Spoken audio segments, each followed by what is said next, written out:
Our deepest fear is not that we are inadequate. Our deepest fear is that we are powerful beyond measure. It is our light, not our darkness, that most frightens us. Your playing small does not serve the world. There is nothing enlightened about shrinking so that other people won't feel insecure around you. We were all meant to shine as children do. It's not just in some of us, it's in everyone. And as we let our own light shine, we unconsciously give other people permission to do the same.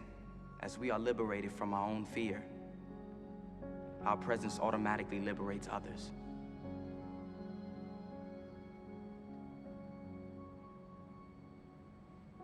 Sir, I just want to say... Welcome to Count On Podcast. Second, my brother Isaiah Cooper finally came through. Thank you so much, brother, man. Of course. Thank you for the invitation. How you doing today, man? I'm blessed. It's the best way I can put it. Yes, you came and blessed the podcast, man. And I just want to say, thank you so much, man, for just obviously coming through. And I guess the first question I was ask you after hearing the amazing, Coach Carter, like, are you scared of your light? Wow. That's and I've seen the Coach Carter movie hundreds of times, and this part kind of really grew on me because I started to understand it as I got older. Being someone who, especially like, let's just say in sports and your light can be translated to a lot of different, aspects of life. But I constantly heard from people around me that, you're trying too hard, you're doing this, you're doing that. And, I shine bright. One of the places I shined bright as a kid was playing sports. Yeah. And, sometimes that was too much for some people. And, I heard a lot, and sometimes it kind of affected me when I would hear, oh, well, you're doing too much. You're playing too hard. And, for me, if it's something that I'm going to spend my time on, I'm going to give it 100%. Yeah. And so I was very afraid. I shied away from my light at that point in my life, but not anymore. I'd say not anymore. Yeah, and he's telling the truth. This dude has literally, so I play basketball with this guy. This dude has grabbed 22 rebounds. This dude the only one to get 22 rebounds and save your company 20% on raw materials in the same day. Isaiah Cooper is here on the Calvin On Podcast. Thank you so much for giving us a little thank you for that insight. And I asked that question because there's a famous quote. It's like, absolute power corrupts absolutely. You ever heard that quote before? I have not. Yeah, so it's a very famous quote, and it's a quote that kind of deters people from positions of power, like becoming mayor. Like, you ever people say, I don't want to become a politician because I don't want to be corrupt. Right. Mm-hmm. And there's actually research that shows that people that are power hungry are the ones that mostly get power, where people like me and you, right? Who don't want it, right? And that's why I asked the question, like, what I'm saying, are you scared of your light? We don't recognize that. My mom used to always call me, you Barack Obama, Calvin. You know what I'm saying? Like, you are Denzel Washington. I'm like, no, Mom, I'm me. But then she's telling me this because she wants me to understand you can be just like those people, right? But why do we not, you know what I'm saying, put ourselves in those positions of power like the psychopaths, like the Walter Whites, like the, you know what I'm saying, the Donald Trumps who can literally be gangsters and wanksters all on TV and flaunt with the power, right? When we are just generally out here trying to coach kids and, do God's work. That's an amazing question. And an experience in my life that kind of resonates with that. And, it kind of will lead into, I think, what we'll be talking about is, my dad, who coached me for a lot of my life, he's always told me that you can do anything that you put your mind to. Yeah. And I didn't start realizing that or understanding what that meant until I was maybe about 10 or 11, and I started taking certain things more seriously. And, that kind of was good and bad in some senses. Mm-hmm. Good because, I realized I can do anything I want. Bad because I realized I can do anything I wanted, and I, picked and chose, the willpower. Yeah, that willpower. So I picked and choose, okay, well, you know what? I got class today. I'll just kind of pay attention, but when it comes down to the test, I'll figure it out. I'll put my mind to it then, and not really invest like I should have been. And that's something that, I wish I would have figured out sooner.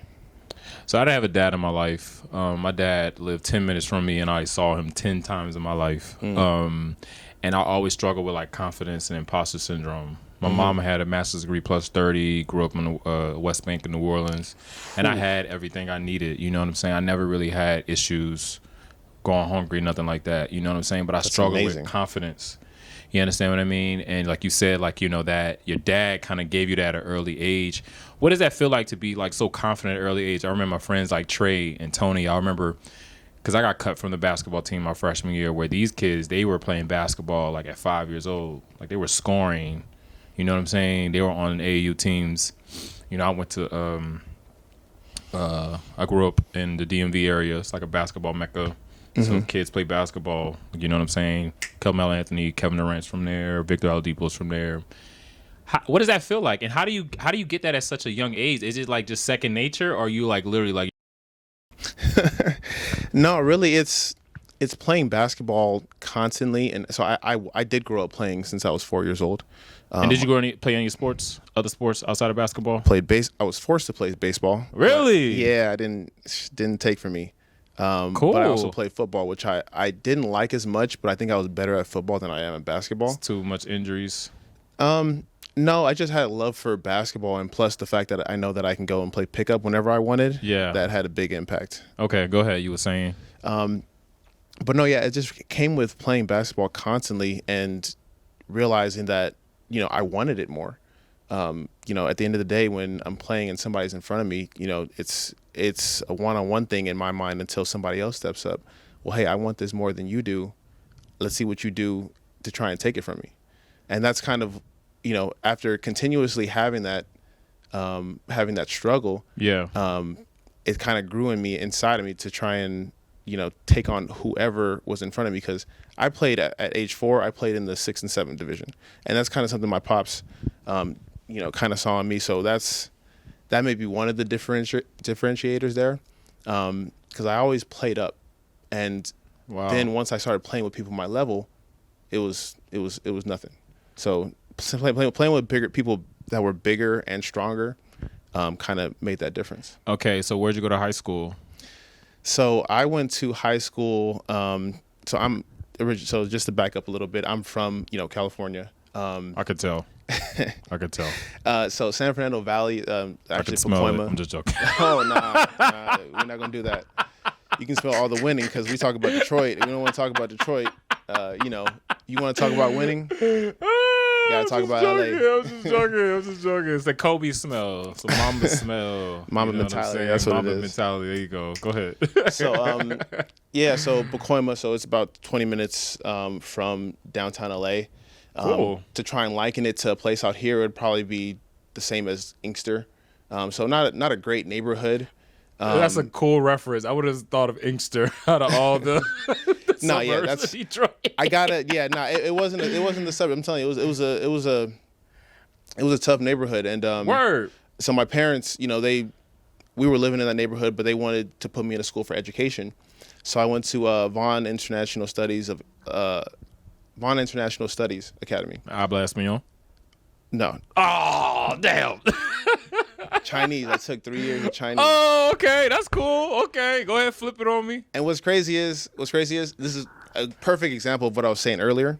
I took 4 years of Chinese, and I went to China to play basketball, and I didn't pay attention at all throughout high school. And I could have used that when I went to go play in China. That's something that bit me in the butt back when I was just like, oh, well, I can do whatever I want to do. I'll figure it out. Got B's, A's, and B's in my classroom. But then when it came time to apply it a few years later. Yeah. So you had an opportunity to play in China at what level? Like. So I was playing it in the pro, like at the CBA, in the CBA. Wow. Okay, cool. And so before that, did you have any like college offers in like high school? So How I did did. That work? Yeah. So. And what position did you play? Point guard. Always point guard. Yeah. Who'd you like grow up watching? LeBron James? No. So Kobe? Honestly. Magic? No. Honestly, I was not a Shaq. Laker fan. I was not a Laker fan at all. I still am not. I love those guys' games, but I've never been a Lakers fan. Vlade Divac. I don't know. I'm trying to guess. So T-Mac has been my favorite player. Besides obviously Michael Jordan, can't leave him out. Right. But I've always tried to pull different parts of people's games that stood out. I mean, as far as passing, Jason Williams, when he was on Orlando, that was one of my guys. What? That's cool. Yes, his passing was unparalleled. T-Mac and his jump shot, that's kind of when I fell in love with having a jump shot, because he get elevated. He was also 6'7". Yeah. So he had kind of an advantage over me. Yeah. So that's where you got your elevated jump shot mimic from? Yep. That's what really made me want to chase having a jump shot, because, I mean, I looked at my dad. He was 6'1", 6'2", so I knew I wasn't growing anything, to anything crazy. So I knew I had to, adapt and try and figure out where am I going to be dominant? Where am I going to, how am I going to level out the playing field when I'm playing against people who are taller? So before we go talk about like after high school, what's it like teacher Chip you'll give out there? You know what I'm saying? Like you talk about your dad a lot. I'm assuming you had other coaches, you know what I'm saying? Equity is like a big thing now, like yelling at kids. I don't know if you saw the video about the coach who punched the kid in the chest. I did. But back in the day, that was happening. That was normal. You know what I'm saying? That was normal. Now you can't do that no more, right? And rightfully so, right? Because we want kids to be able to obviously cope with their issues mentally and not having to cope with issues physically or substantially, or we want to be able to model that, how to handle emotions, right? How to speak when you're angry, right? Or when you're disappointed, and not using force all the time. You know what I'm saying? Yeah. But outside of that though, like what's just like a tip you'll give just in general? I would say, and this is going to sound pretty basic, but, one, play your game and make sure that nobody can take you out of your game, whether that be the other team or even your coach. Sometimes you don't see it, but your coach takes you out of your game. Your teammates' attitudes may take you out of your game. And always remember that you never really know who's watching. So, I've seen people who have been playing in a game and they get into it with their coach, not knowing that, scouts sitting there on the sidelines. And it sounds like some made up stuff, some stuff that's like, oh, I've seen this in a movie somewhere, but it's happened multiple times. And I mean, a lot of people they never really notice who's watching. And some of the opportunities, especially if you're not well connected, if you don't have, let's say a dad around, or, a support group who really has connections to get you to the next level, some of the best opportunities are going to come when you least expect it. Hey, that opportunity for me in China happened when I was playing in a pickup game. No, not a pickup game, sorry. It was a rec league. Right. I was playing in a rec league, and this guy, I was killing this team, and this guy from the other team came to me and he was like, "Hey, would you like to do a tour, in China? Like, go out there for a month and just hoop?" And I was like, "Hell yeah!" Like, yeah. And it was weird because it was this guy from the other team that I just played against, and we blew them out by, let's say, like 30. Right. And that could have been an opportunity for me to start showboating, to start acting crazy. But the fact that we played with class, we just showed that the fact that we were playing our game and just showing a love for the game, kept respect in the equation. So you're talking to somebody who, I was a point guard, but my primary role was LB. You know what that means? No, I was left bench, and so you talk to somebody who can, like, I'm coming from like a very polar opposite point of perspective, but I love basketball and I have an IQ. So when I ask this question, right, please answer it. Kobe talks about, like, not really worrying about winning, not really worrying about losing. He talks about like just staying in the moment, right? Like, how important is that? Like when you're like playing basketball, just like going with the flow of things and trying to. He says like, don't fall in love with trying to win or losing. Fall in love with trying to figure things out. Fall in love with the process. Like, how important is that? And how did you use that in your pro level? I'm assuming you will have to definitely have that mentality. Yeah, no, definitely. It's definitely up there. I think that falling in love with the process means a lot, because that's not just when the game starts. It's everything that happens throughout. When your teammate makes a bad play, that's part of the process. When your coach pulls you out for something, and I've had some good coaches, I've had some bad coaches, I've had some coaches that won't pull me out for anything that I do. I've had some coaches that will pull me out for the first negative thing that I will do, and that's also part of the process. And so that kind of ties into what I said earlier about making sure that you keep playing your game and not let anybody affect you, anybody out externally affect you, because when your moment comes, you need to be ready. And no matter what point of the process you may be right now, having a plan and wherever your plan is and wherever you want to end up is very important. And there's going to be bumps along that road. You just got to take those in stride. I mean, if where you want to be, is a college level player, or if you want to be a G League, or even higher, I mean, that's never going to be, unless you're somebody of LeBron's talent, which, that's few and far between. It's never going to be an easy road. There's going to be, all kinds of trials and tribulations, especially living out here in Detroit. I've only been here for 4 years, but there's a lot of competition. There's a lot of talent here. And so you have to find some kind of way to really stand out. And there's a lot of ways you can do that, but understanding the process, understanding how things work,